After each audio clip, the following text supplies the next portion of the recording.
ও guys এটা live update আজিৰ আপডেটটো হল দুনিয়াৰ মানুহে চিন্তা কৰি আছে লাইভ আপডেট কি কৰি আছা কি কৰি থাকিম টিটেৰ পৰা ৰখি আছো আহিম বুলি কৈছে মই একলা ভিডিঅ' বনাও আৰম্ভ কৰি দিছো ভিডিঅ' বনোৱা এনেকা ৰখি থাকিম নেকি যো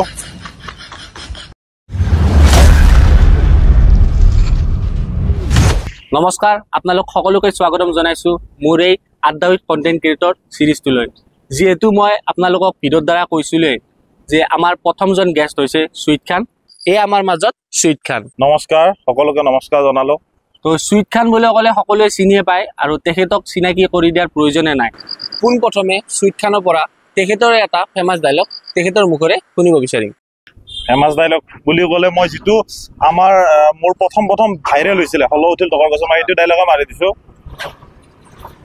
চাইনাত যেতিয়া ল'ৰা ছোৱালীক এডমিশ্যন দিয়াৰ লগে লগে সিহঁতৰ ল'ৰা ছোৱালীবিলাকে কি শিকায় হাতত স্ক্ৰু ড্ৰাইভাৰ তুলি দিব ৰিমোট কণ্ট্ৰল বনোৱা শিকাব তাৰপিছত সিহঁতক কেলকুলেটৰ বনোৱা শিকাব তাৰপিছত সিহঁতক মোবাইলৰ পাৰ্টছ বনোৱা শিকাব কিন্তু আমাৰ স্কুলত চলি দিয়াৰ লগে লগে আমাৰ স্কুলত কি শিকাব হল উঠিল টকাৰ গছত লগাই সদাব আৰে হল টকৰ গছতে উঠিল বা নাৰিকলৰ গছতে উঠিল আমি জানি কৰিম কি তাৰপিছত কি শিকাব অকণে আনে অমিতা আমিনা আনে আম আৰে অকণৰ ঘৰ অসমত সি অমিতা আনিব লাগিব তাৰ ঘৰ যদি সি কাশ্মীৰী দল হয় তেতিয়াহ'লে সি আপেল আনিলে হয় তো এতিয়া মই তেখেতৰ সম্পূৰ্ণ নামটো জানিব বিচাৰিম আৰু তেখেতৰ ঘৰটো ক'ত মোৰ অৰিজিনেল নামটো হ'ল আখতাৰ আৰু মোৰ ঘৰ হ'ল ডুমনিচুকী কামৰূপ অসম আৰু এটা কথা কৈ থৈ দিওঁ মানে মোৰ ডুমনিচুকী বুলি ক'লে আমাৰ ডুমনিচুকী দুটা আছে এটা আছে নদীটোৰ সিটো পাৰে দৰং আৰু আমাৰ এটা কামৰূপত এটা আছে দুটা মই ডুমনিচুকী বুলিয়ে কওঁ কাৰণ দৰং বুলিও ভাবিলে ভাবিব পাৰে কামৰূপ বুলি ভাবিলে ভাবিব পাৰে আমি একেলগে মানে একেই আৰু এটাই নাম ফেচবুক আৰু ইউটিউবৰ বাহিৰে কি কৰা আৰু তোমাৰ ইনকাম সোৰ্স মই প্ৰাইভেট জব কৰোঁ প্ৰাইভেট চেক্টৰত আৰু হল উঠিল টকৰ গছত এইবিলাক ডায়লগ মানে ক'ৰ পৰা আহে আৰু কেনেকৈ আহে মানে মই এটা মোৰ চিন্তাধাৰাটো মোৰ কেনেকুৱা মই ফেচবুক ইউটিউবত ভিডিঅ'বিলাক চাই থাকোঁ ভিডিঅ'বিলাক চাই থাকিলে মই চাওঁ যে আমি সকলোৱে তাৰমানে দিনটো দুখ ভাগৰ ষ্ট্ৰেছ সকলোৰে থাকে গধূলি টাইমত অলপ হাঁহিব বিচাৰোঁ ভিডিঅ' চাই কিনে ভিডিঅ'বিলাক চালে মই চাওঁ যে কিছুমানৰ বহুত হাঁহি উঠে কিন্তু কিছুমানৰ কমেডিবিলাক তাৰমানে হাঁহি মানে চেষ্টা কৰিলেও তাৰমানে হাঁহি নুঠে সেইকাৰণে মই ভাবোঁ যে মই কিছুমান এনেকুৱা বস্তু ৰিলেটেড বস্তু কৰোঁ যিটো নেকি আগতে আমি কৰি আহিছোঁ কিন্তু মনত নাই কিন্তু সেইটো যদি মই একবাৰ ৰিৱাইণ্ড কৰি দিওঁ ক্লিক কৰি দিওঁ মানুহজনৰ মনত উঠি সেইটো বস্তুবিলাক হাঁহি উঠি যাব সেইকাৰণে হল উঠিল টকৰ গছ আমি প্ৰত্যেকে পঢ়ি আহিছোঁ সেইকাৰণে সেনেকুৱা টাইপৰ কথাবিলাক মই সমাজৰ মাজত ওলাই লৈ আহিছোঁ আৰু লৈ অহাৰ কাৰণে মই সেইখিনি বস্তু বহুত মানে সন্মান পাইছোঁ আৰু মৰম পাইছোঁ আপোনালোকৰ পৰা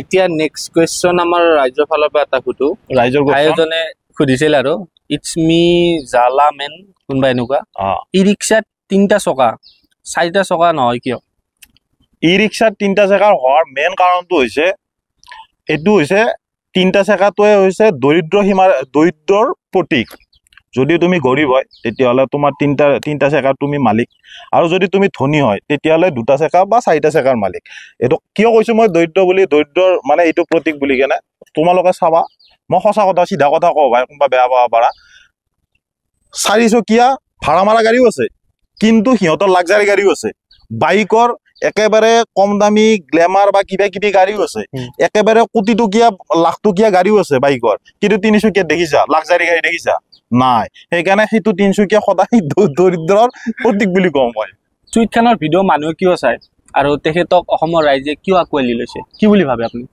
অসমৰ ৰাইজে মোক আঁকোৱালি লৈছে তাৰ কাৰণে মই অশেষ ধন্যবাদ আপোনালোকৰ ওচৰত মই জিন্দগীভৰ যদি মই কৃতজ্ঞতা অৰ্পণ কৰোঁ তথাপিও মই এইখিনি মানে বেছি নহয় সদায় কমে হৈ থাকিব কিন্তু মোৰ ভিডিঅ'বিলাক আঁকোৱালি লোৱাৰ মেইন কাৰণটো মই এটাই ভাবোঁ যে মই এটা ইউনিক এটা কমেডি দিছোঁ মানুহৰ আগত যিটো নেকি হয়তো অসমত এতিয়ালৈকে সকলোৱে দিয়া নাছিলে সেইকাৰণে মানুহখিনিয়ে মোৰ ভিডিঅ'বিলাক বহুত আঁকোৱালি লৈছে আৰু ভিডিঅ' সদায় মোৰ তাত মেছেজ ভৰ্তি হৈ থাকে ভিডিঅ' দিয়া আৰু ৰিলেটেবল যিটো নেকি তোমাৰ লগতো হয় মই বিয়া এখনৰ কথা ক'লে তোমালোকৰ ঘৰতো সেইটো বস্তু হৈ গৈছে যিকোনো ক্ষেত্ৰত এই ৰং নম্বৰৰ ভিডিঅ'টোৱে সকলোৰে ক্ষেত্ৰত মানে ৰিলেটেবল ভিডিঅ' দিওঁ সেইকাৰণে মানুহে আঁকোৱালি লয় তোমাৰ এটা জীৱনৰ এনেকুৱা এটা ফানি মুমেণ্ট যিটো তুমি শ্বেয়াৰ কৰিব বিচাৰা জীৱনৰ ফানি মুমেণ্টটো বহুতেই আছে কিন্তু এটা ফানি মুমেণ্ট আছে মই যেতিয়া সৰু বুলিও ক'ব লাগিব, হাইস্কুলত পঢ়ি আছিলোঁ, ক্লাছ 8 মানত পঢ়ি আছিলোঁ। পঢ়ি থাকোঁতে লগৰ ল'ৰা এজন, লগৰ ল'ৰাৰ নামটো ক'লে বেয়া পায় নেকি নাজানো, কিন্তু লগৰ ল'ৰাৰ নামটো মই কৈ দিওঁ, চিৰাজ। তাৰ লগত মানে মোৰ বহুত ভাল ফ্ৰেণ্ডশ্বিপ, সৰুৰ পৰা ভাল।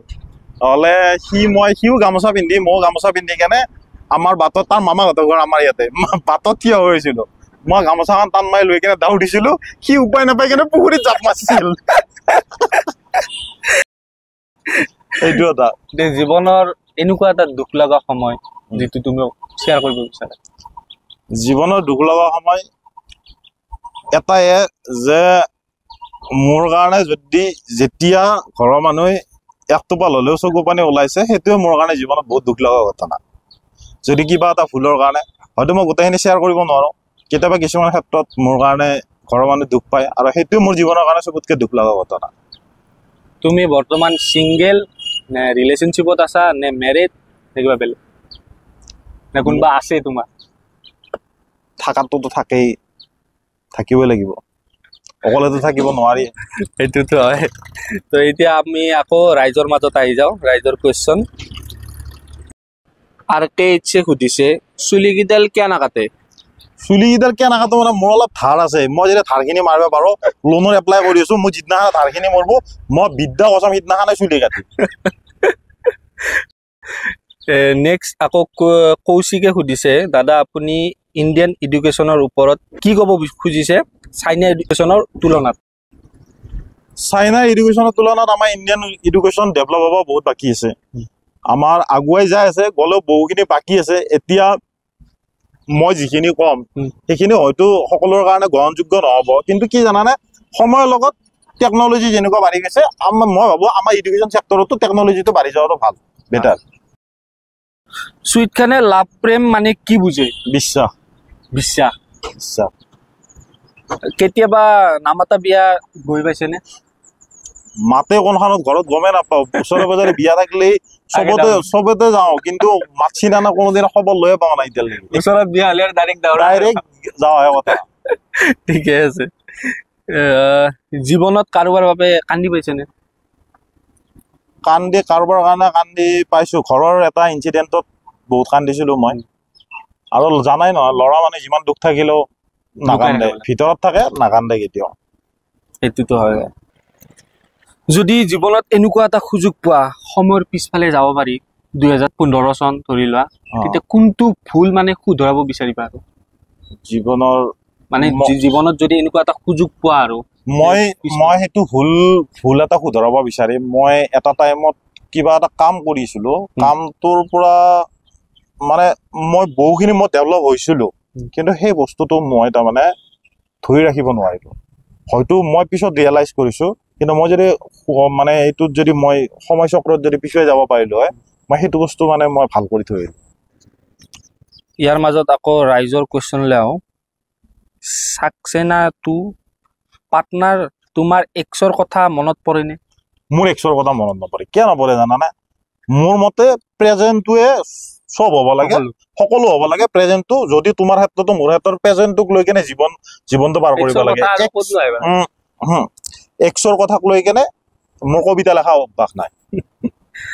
আকৌ সনব চৌধুৰীয়ে সুধিছে, তোমাৰ মান্থলি ইনকাম কিমান? মান্থলি ইনকাম এটা অনুমান পোৱা যে মোবাইল এটাৰ অনুমান, তেতিয়া গম পোৱা যাব। ধৰা আৰু মান্থলি ইনকাম মই 2টা EMI মাৰিব পাৰোঁ বাইকৰ EMI টো ধৰা 5,000 মান, 5-6,000। ধৰা ইমান মানকে। বিকাশ ভাই আকৌ সুধিছে যে কণ্টেণ্ট বিলাক ক'ৰ পৰাই আহে? কণ্টেণ্ট বিলাক মই মেক্সিমাম 80% মই নিজে ক্ৰিয়েট কৰা। সত্যটো সত্য, মই চিধা কথা কোৱা মানুহ। 80% নিজে ক্ৰিয়েট কৰিছোঁ, নিজে লিখোঁ। মই এইবিলাক মই কৈছোঁ ন তোমাক অলপ আগতে, 3টা বজালৈকে নুঘুমাওঁ মেইন কাৰণ এইটোৱে। আৰু বাকী কিছুমান বস্তু আছে যে ক'ৰবাত কোনোবাটো বস্তু পালোঁ, সেইটো অকণমান মই কপি টাইপ কৰিলোঁ, কৰি কেনে তাৰে লগত মোৰ ভেৰিয়েণ্টটো লগাই দিওঁ, দি কেনে মই বনাই দিওঁ, এইটো বনাই দিওঁ। ৱাইফ হিচাপে কেনেকুৱা ছোৱালী বিচাৰা, আৰু কি কোৱালিটি লাগে তোমাক? কোৱালিটি বিচাৰিব লাগিলে আমাৰ নিজৰ ফাৰ্ষ্ট টাইম কোৱালিটি থাকিব লাগিব। এতিয়া আমি কোৱালিটি বিচাৰি লাভ নাই, মই এটাই বস্তু বিচাৰো, বিশ্বাস দিব লাগে, বাছ সেইখিনিয়ে আৰু। মোৰ পৰা বিশ্বাস পাব, মোকো বিশ্বাস দিব লাগে জাষ্ট। আৰু মৰমটোতো থাকবই, বিয়া হোৱাৰ পিছত মৰম নকৰিলেও এইটো ডাইৰেক্ট কম, মৰম কৰা যদি কোৱা নহ'লে ঘৰত যা। লাষ্ট কুৱেশ্যন, আহি থকা প্ৰজন্মক কি উপদেশ দিব বিচাৰিবা? আহি থকা প্ৰজন্মক এটাই উপদেশ দিব বিচাৰো যে পঢ়া শুনা ভালকে কৰা, আৰু যদি পঢ়া শুনাৰ লগত যদি কিবা বেলেগ যদি নিজৰ মানে এম থাকে সেইবিলাক কমপ্লিট কৰি যাবা। কিয় জানানে, পঢ়ি কেনে চাকৰি কৰিয়ে যে ডাঙৰ মানুহ হ'ব পাৰে এইটো কথা নহয়। মই জীৱনত একো কৰিব নোৱাৰিব পাৰো, কিন্তু বাছ টকা পইচা বহুত ইনকাম কৰিব নোৱাৰিব পাৰো। আজি তুমি আহিছা মোৰ ওচৰত, কিয় আহিছা? মই কিবা এটা দিছো, মই শিক্ষাগত অৰ্হতা লাগে, সেইখিনি বস্তু একদম ডেফিনেটলি, কিন্তু তাৰে লগত আৰু এটা বস্তু লাগে যে তোমাৰ যিখিনি বস্তুত তোমাৰ টেলেণ্ট আছে, যিটো বস্তু তোমাৰ ইণ্টাৰেষ্ট আছে, সেইটোক কোনোদিনা কাৰো কথাত পিছুৱাই নাযাবা। সেইটোক লৈ কিনে সদায় আগত যোৱা, পঢ়াখিনি লৈ যোৱা, তেতিয়া তুমি জীৱনত একফালে নহয় একফালে ছাকচেছ হ'বই পাৰিবা। তো চুইট খানৰ গোটেইকেইটা কুৱেশ্যন সুধিলোৱে। তো যদি আপোনালোকৰ এই ভিডিঅ'টো ভাল লাগিছে, তো ভিডিঅ'টো লাইক কৰিব, কমেণ্ট কৰিব আৰু ভিডিঅ'টো শ্বেয়াৰ কৰিব। তো ভিডিঅ'টো চালে সকলোৱে, যদি ভিডিঅ'টোত কিবা মোৰ ভুল হৈছে ক্ষমা কৰি দিব, আৰু ৰাজা ভাইৰ চেনেলটো সকলোৱে ছাবস্ক্ৰাইব কৰি দিব, ৰাজা ভাইক ছাপোৰ্ট কৰিব, তাৰে লগত মোকো ছাপোৰ্ট কৰিব। ধন্যবাদ। জয় আই অসম। জয় আই অসম।